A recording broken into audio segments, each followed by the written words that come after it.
Hey, welcome to starting your own business from scratch. Now before you're going to start a business, ask yourself, why do I want to start a business? And the reason most people want to start a business because they want this. They want a boat, they want to live near the harbour in a beautiful spot like where we are here on Sydney Harbour, and all that stuff costs money. And of course a business is a vehicle for you to create wealth. The reason most people don't succeed in business though is because they make some basic mistakes, and facts are that most businesses fail.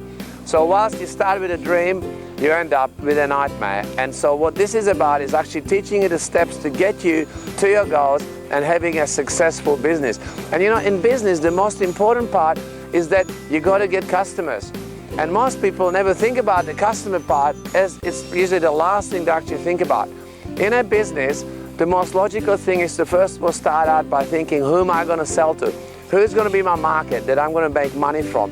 It's like if you want to open up a restaurant, the smart thing would be to actually go to someone who already has a restaurant and try and make them become successful. And if you can do it with somebody else's business, then you get your own business.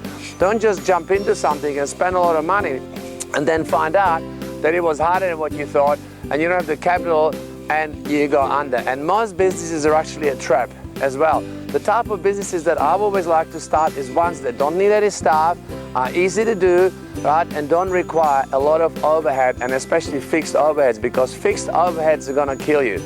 So step one is, get some customers. How are you going to get customers? Make sure there's a market for what you're selling. Step two is become very, very clear as to what advantages your product and your business has over everybody else and what benefits the customers are going to get from you. So why should I buy from you rather than from everybody else?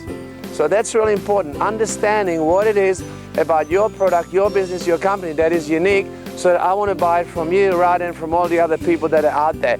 And by the way, if you're going to have a business, there's always going to be competition. Competition is good.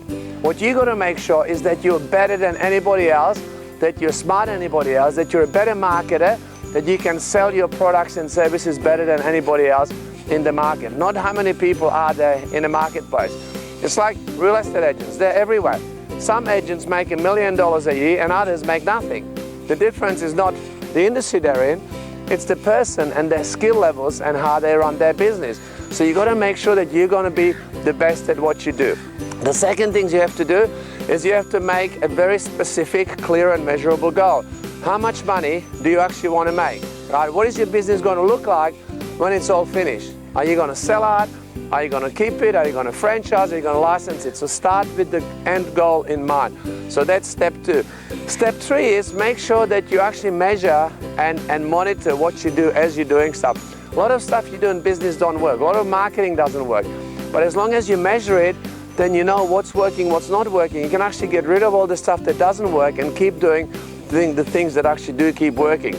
The fourth step is you got to identify who your target market is. So who are the people you're going to sell to, where you're going to find them.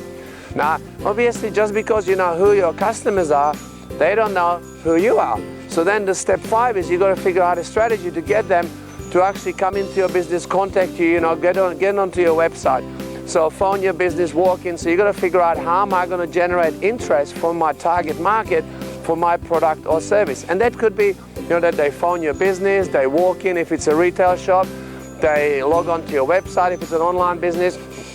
So depending on the type of business you have, depends how they will first contact you. Now just because they contact you, of course, doesn't mean that they're your customer, that you're going to sell them anything. So the next step is that you got to figure out, how am I going to sell that customer? How am I going to convert the inquiry into a sale? And we talk about on our audio modules, we teach you about how to write headlines, how to make the right offers. So you got to come up with the right offer, the right headline, the right web banners, whatever you're using, the right approach.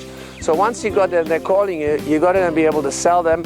And of course, you also want to maximize every sale that you make. You know how in McDonald's you go in and they say, would you like some coffee? Would you like some French fries with that? Well, you got to do the same thing in your business, whether it's online, whether it's a physical business, your staff, your business has to be geared up to maximize every transaction with every client that you have. And of course, after you get the client, you have got to have a system for making sure that you communicate with them so they want to keep coming back and do business with you over and over again, and setting your referrals, testimonials, and basically spreading the good word about you and your business. And that creates a winning cycle that your business will keep growing and succeeding. Those are the tips for starting a home-based business. I hope it's been helpful. Make sure that you click on the link below, and I'll see you on the other side.